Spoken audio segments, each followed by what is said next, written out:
On the evening of Tuesday, May 9, 2006, 28-year-old Yovy Suarez-Jimenez was out for a jog. She was filled with an overwhelming feeling of depression and anxiety and hoped that being out in the fresh air would clear her mind. But she wasn't thinking straight. She had drunk a significant amount of alcohol to mask her feelings and had overdosed on Xanax, which she had been prescribed to cope with her anxiety. The toxic mixture that was swirling around her body clouded her mind and her judgment that day. She said goodbye to her family and left her mobile home, jogging along the streets for a few blocks. She then turned down along the canal. There was something calming about being near the water, but as dusk set in, danger lurked in the channel. Despite her mental struggles, Yovy was an intelligent young woman who was studying biology in Florida's Sunrise City. Situated in central western Broward County, Sunrise is a popular tourist destination with a cosmopolitan vibe and a vibrant economic climate. It attracts businesses from far and wide, but has the heart and soul of a small town. It is a short distance away from the beaches at Fort Lauderdale and often painted in colorful sunsets. Just like much of Florida, none of the waterways, lakes, and ponds is considered safe from alligators. They are thought to inhabit every body of fresh water in the state. There are estimated to be 1.4 million alligators in Florida, and as the human population continues to swell and developments eat into their natural habitat, their space is rapidly drying up. Sunrise is a commuter town that had been built on reclaimed land on the outskirts of the Everglades. This makes its residential neighborhoods particularly susceptible to the presence of alligators. But despite this, attacks on people are thankfully relatively rare.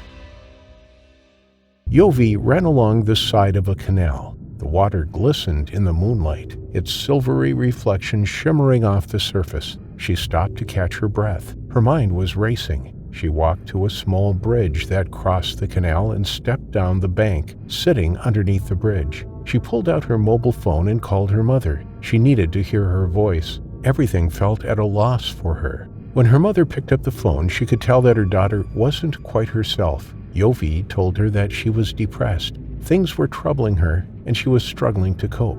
As the mixture of drugs and alcohol swam around her body, the pain she was feeling was dulled down slightly.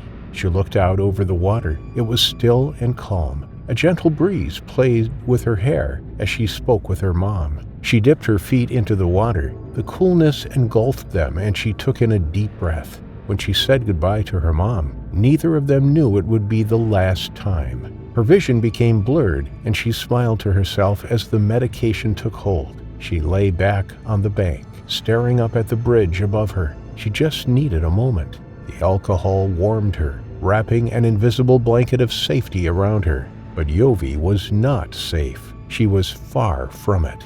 Just yards away, hidden by the darkness of the night, an alligator was watching her. The opportunistic hunter remained perfectly still. Only its eyes and nostrils protruded through the surface of the canal. Usually on the hunt for fish, the alligator saw an opportunity, one that it intended on seizing.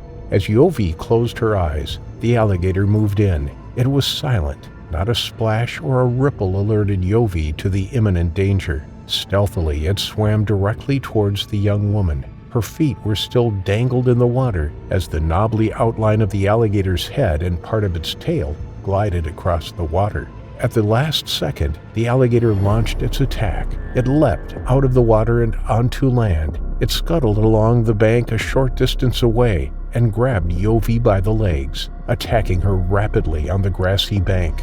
She was suddenly awoken from her alcohol and Xanax-fueled stupor and thrashed around to try and break free from the animal's vice-like grip. But the attack was so ferocious and rapid that it is believed that Yovy was dead within a matter of seconds. The animal was thought to be around 10 feet long. Its jaws were powerful and its teeth sharp. When it secured its grip around its prey, there was no letting go. It bit into Yovy's leg, causing devastating damage. As Yovy began to lose consciousness from loss of blood, she was dragged into the water. The alligator then readjusted its grip and bit down on her back, ripping into her as she lay motionless in the water.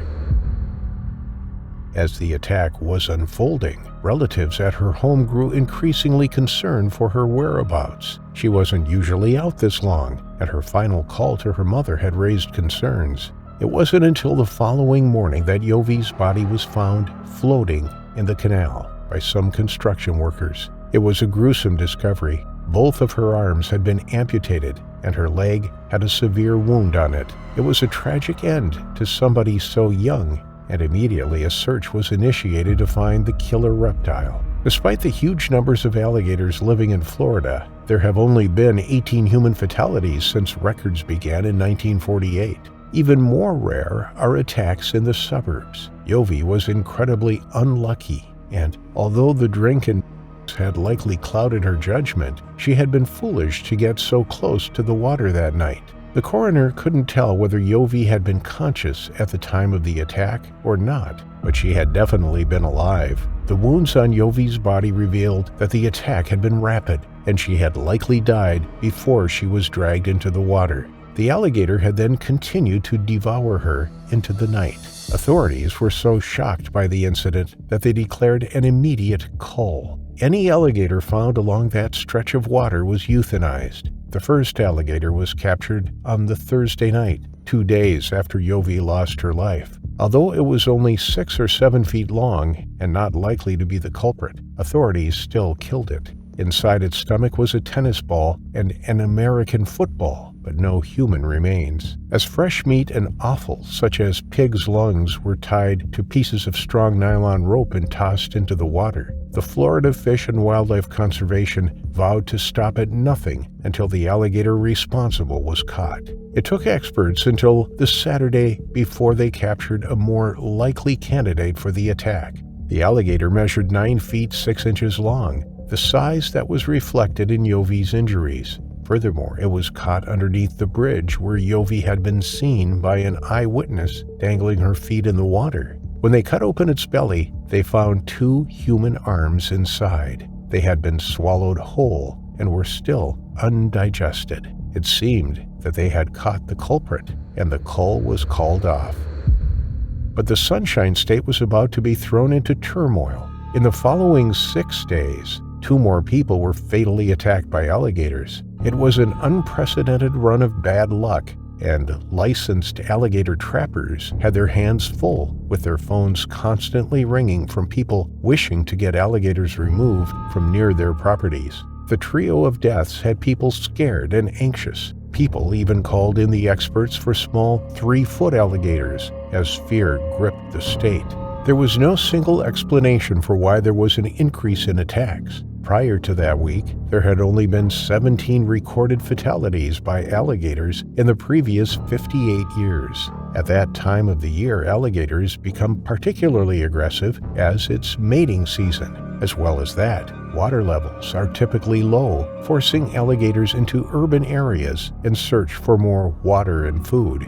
Following the attacks, officials warned people to stay away from the water's edge. It is an offense to feed, touch, or harass alligators in the waterways. Residents in Sunrise were more cautious about going outside when news of the attack spread. Young children were kept indoors, and dog walkers were particularly wary of the waterways, fearing they too would unexpectedly meet their terrifying final affliction.